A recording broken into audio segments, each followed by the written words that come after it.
Welcome everybody to Escorts Training and Development online channel, and this is Crop Production Technology series. With us we have Mr. R. Madhavan. He is an agri expert like you, as well as he has a 30 years of own experience doing farming successfully.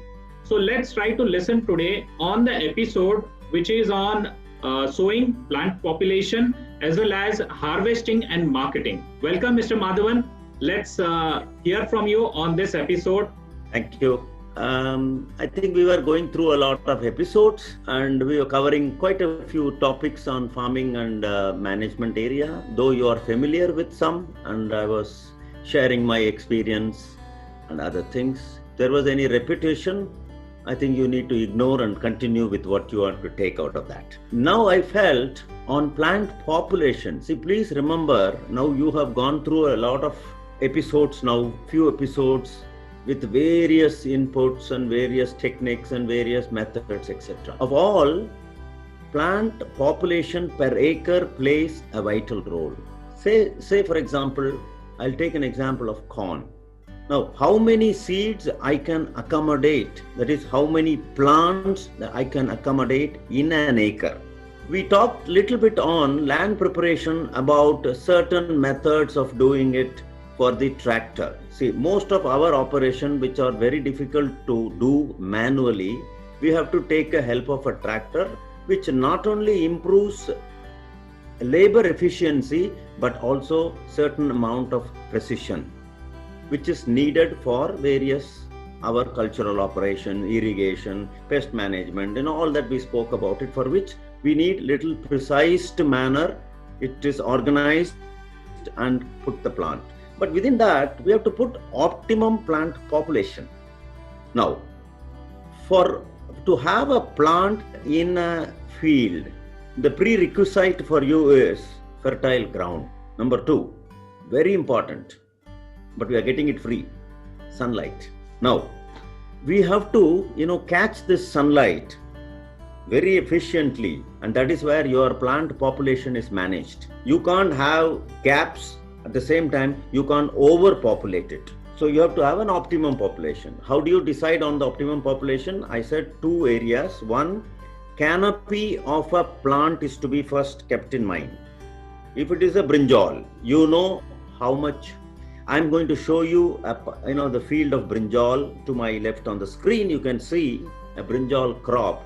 So what is the canopy that it's going to take, right? And in my next screen, I am going to show you corn crop. How much of that takes, number of plants per acre. Now, this will visually give you an idea what I am talking about canopy. Canopy means the leaf area. So both are different. Say for example, in my brinjal, if you have observed properly, I have only put around 4,000 to 5,000 plants per acre. Whereas in corn, I put 28,000. Now, it's a vast difference. So, canopy is to be kept in mind.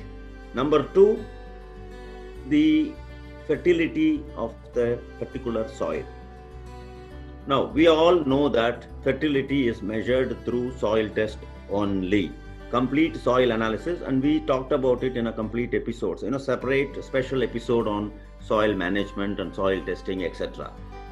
So, now, once you know what is your fertility, then you can accommodate. Simple method which I am going to tell you now, if your fertility level is low, say for example, if it is low, most of the Indian soils are low. As far as I have taken random samples across India of more than 50,000 samples are with me, and I never seen even one which is high fertile of this 50,000. So it inevitably it is low. Fine. In a low population, low fertility, it is always advised to have low number of plants to start with. To understand easily, say I have a marriage in my house. I have organized in my kitchen for 1,000 people's food. Now I have to invite 1,000 people only. I can't cook for 1,000 and invite 2,000. There will be a chaos in my marriage. Similarly, if my fertility can handle only 1,000 plants, you cannot put 2,000 plants. There will be chaos. Each will be competing, fighting. There will be nobody who can eat in peace. Everybody is going to fight for it. So plants. Now this is the simple idea which you have to keep in mind. Fertility relating to your canopy of your plant, and that's going to establish. And that is the reason land preparation. See, I'm going to relate this again in land preparation. Why did we say 30, 60, we keep on banging like an old gramophone record, this 30, 60, 30, 60. You know why? We want you to have maximizing your human efficiency. How? Using the machines. But using the machine blindly is not going to help you either. How to use the machine effectively in bringing down your drudgery is the intelligent part of yours to use it. You may have a very wonderful tractor and tool, but if you don't know how to put it, then it's as good as not having a tool or a tractor. So if you have a tractor and a tool, you must also know how to use it to your efficiency, to your reducing drudgery and in terms of productivity improvement. So that means keep it in mind: fertility, plant population, and the canopy of your plant. So these three you have to juggle around to make your optimum selection of your crop. As I have example, I've just shown you the picture of brinjal and corn. Both the pictures I have shown you. So one is a very low populated because the brinjal can take a larger space, whereas corn is a vertical crop. That means you can accommodate more number of plants in a square area. Now you can select based on this wheat, jowar, etc., any millet, any of the cereals which are growing vertically, and whichever is taking larger horizontal area like tomato, brinjal. These take larger volume. That means you can reduce the number of plants per acre. So each plant is going to give you more productivity. Right.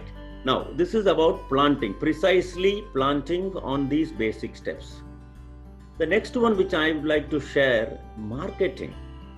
Whatever you have to produce, you have produced, you cannot sell it at a distress sale. Now, why is most of the farmers' fields are sold at a distress sale? Why is that? Because we are not analyzing the marketing. We are not looking for supply and demand, that is needed in farming also. You can't just produce anything and then try to sell it in a market, and the vendor is going to cheat you, or the vendor is going to put your price down. So you have to really kill yourself to sell it at a lower price. So you have to study a little bit on marketing.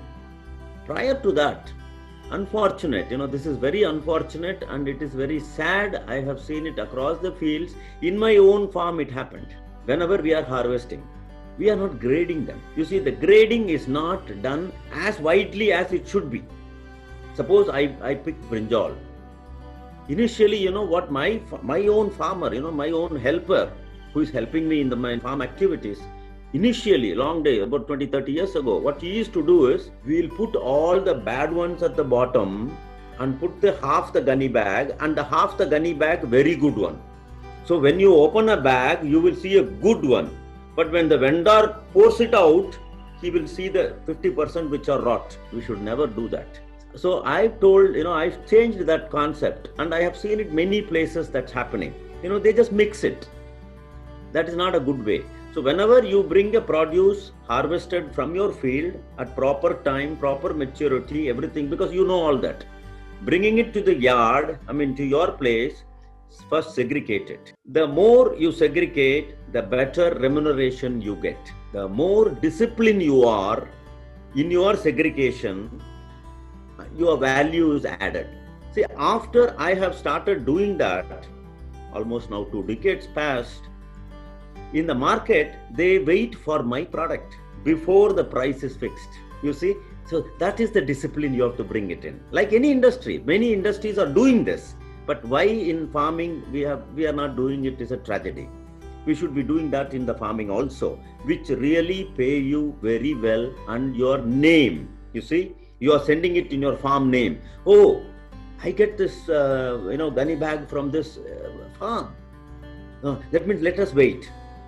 Once that is there, then we will decide on the cost, and we will accept only that first and then only second yours. You see, that should be the discipline which you have brought. Now I also cultivate brinjal. My neighbors, almost every day from my village, about 14 to 18 tons of brinjal is transported, by various farmers, including mine. Now, the vendor sends the truck and picks up from all the farms, collects it, and then take it to the yard and then selling it. Now what happened, the same brinjal, I get 10 rupee per kilo, my neighbor gets 3 rupees a kilo. Why is that? You see, that is where the marketing gets in. I mean, anybody wants quality. Quality produce is always paid and you don't have to worry about marketing. But if you don't have a quality, then you have to run around with him, go and do all sorts of things which most farmers are doing, which is really, really tragedy. We should not be doing it. If we have the quality, we can demand the price. You see, my neighbor gets 3 and I get 10 for same brinjal, but the difference is quality. I segregate properly, remove all the bad ones. See, that is going to give you an indication. I normally measure and take it. So for every 100 kilo, what was my worm-eaten product? I keep that record, and that I will never allow to go beyond 3 to 4%. But segregate that. That segregated one is kept separately. The good ones are transported in a good manner to the shop. Supposing over matured, a little ripened, over too ripened one, I remove all that. So I don't do all these things. These are called disciplining in marketing. At the same time, the gunny bag should be weighed properly. You see, most of the farmers will say, no, I don't have a weighing machine, or they have some weighing scales which are not properly calibrated. So you say 40 kilos and the fellow will measure it and it is only 36. So then he loses the trust with you, you see. Now, here if I say 40, I'll be writing it on top of my gunny bag, 40 kilos. Now this 40 will be 40.100 grams constantly. So now he got used to it for so many years. Now he doesn't even measure it now. You see, the trust is there now. Oh, from there, no, just take it. That's all. That's 40, you to go. So for him, you are making the life easier, for which he is going to pay you. It's not nothing. There is no free service. If you make the vendor's life easy, that is payment to you. And that's why I get 10 and you get 3. You see the difference? I make his life easy, not because killing myself. That is part of my duty.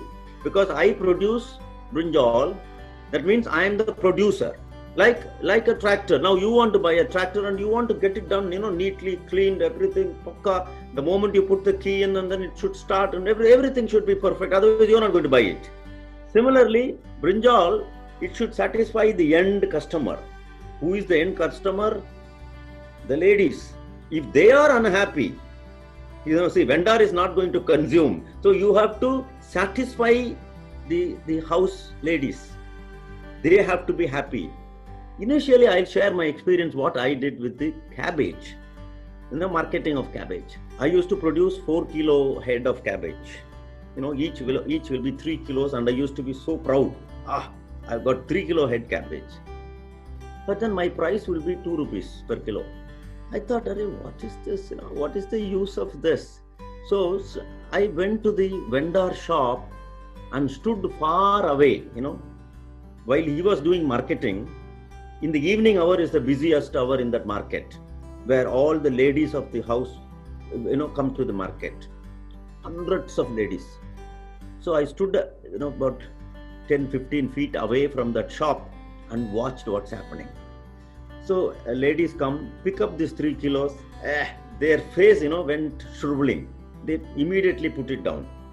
So they wanted something small. Half a kilo, 600 grams, 700 grams. That I learnt it by standing there in marketing technique. The next year, the following crop, I produced all my cabbages at 750 grams, 600 grams. I got per kilo 12 rupees. You see, I'm sharing this experience. This I came to know because of this marketing little effort I made it to stand there in the shop to watch what the end customer wants. See, at the end, you have to satisfy them. Now, the moment I produced 600, it sold in 2 hours. Everybody picked each one.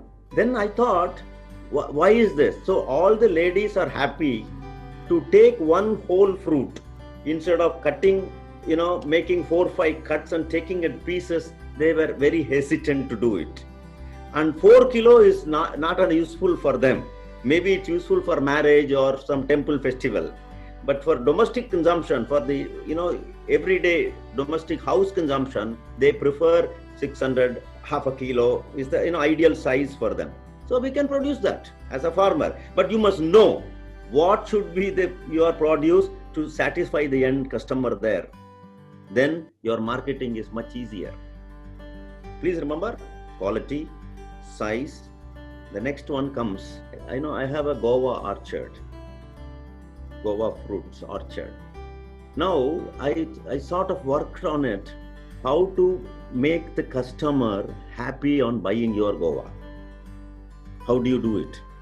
Not putting them in colorful bags, making all sorts of decoration in the bag is not going to help in marketing of especially agri produce. I was reading many things which I will share it, if you are really interested in technical aspects. Guava sweet content makes people to buy more. Now, the sweetness of guava comes from nutrient value in your soil, and that is done by potash. So, you have to see, it's not just dumping potash, you see.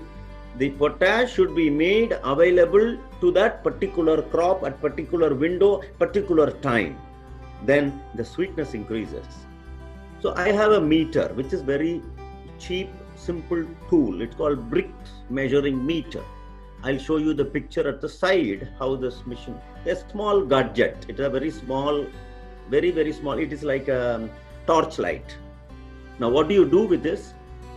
You can measure what is your Brix, that is sweetness. What is the unit of your sweetness of your produce? That I measured and kept it at certain level. See, our mouth loves at certain value. So I tested with one person. I brought him to my farm and cut this particular guava and something else. So I watched him. He kept on taking that guava and ignoring the other one. You see, that's a human psychology. The other one was very sweet. The second one which I kept, I know from where it is. It is from a low fertile soil. You see, it's the fertility. Now one piece he put slowly, not to hurt me, so he put it separately. But he kept on taking from plate A, because plate A belongs to one particular. So I just wanted to experiment how this person is going to behave on this, you see. Then I found out at 10.5, 10.11, the person went mad. He was able to consume 4 guavas in one go. Then I made my market, you see. Now I will only start producing at 10.5 to 11 of my Brix content. He went mad. Next, what happened? The vendor came directly here to my farm. He said, I will take all your guavas, how much you're going to produce? I said, yes, my price is now not 10 rupees, it is 20 rupees. You see? Simple marketing. And he said, no problem. Can I pay advance? I said, no. You pay at the time of taking it from my farm gate, but this is my price. You see, farmers have to be little more innovation also in marketing. And for that, you have to use all the technologies available, how to do it. You don't have to cheat people, you see. I'm not cheating. You are producing the best. Similarly, how you make it. I'm going to show you a brinjal, which is a 1 kilo brinjal. See, in Raipur area, I worked in Ranchi with quite a few farmers in Ranchi area, and there is a local variety. It is about 1 kilo. Huge brinjal, green huge brinjal. I brought the seed. I thought how I can do it. So the moment people looked at the brinjal, they didn't buy it. Oh, no, we don't want 1 kilo brinjal. I said, okay. Now I took that 1 kilo brinjal to my neighbor pizza shop. You might all know pizzas. I took it to that shop. I asked the pizza fellow, can you replace your dough? You know, he puts a flour, corn flour as a dough. Instead of that, I said, you put, quarter inch my brinjal piece. Initially, he said, no, I won't. I said, I'm going to pay you.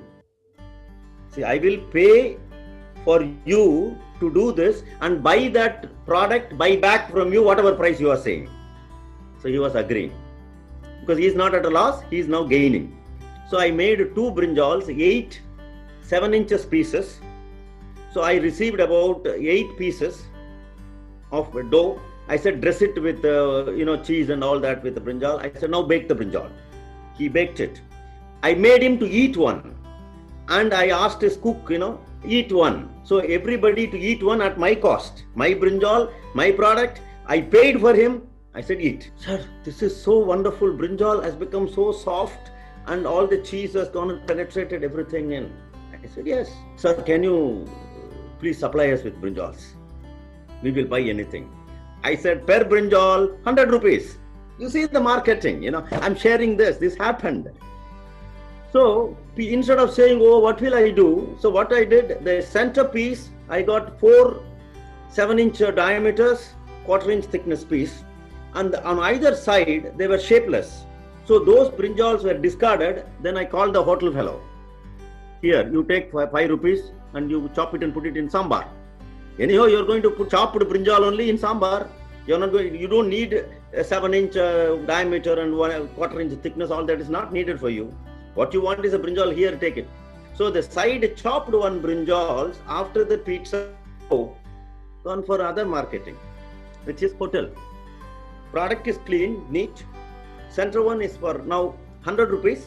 The side balance which you got for 5 rupees. What more you want? So if I produce 5 brinjal in one plant is going to give me 500 rupees. And my investment was only 10 rupees. What do you want? These are the marketing techniques which I'm sharing it with you. Couple of things. As we go, we can do many such innovations. Farmers are very intelligent. I'm not saying that they are not. The only thing is lack of opportunity is killing them. Otherwise, they are far superior intelligent than any other segment in the group. I completely agree on that.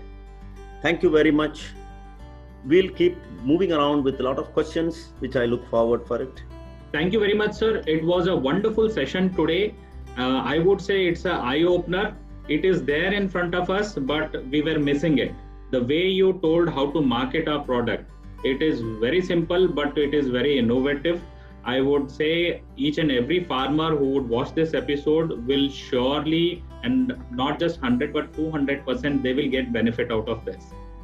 Thank you very much, sir, and have a nice day. Thank you.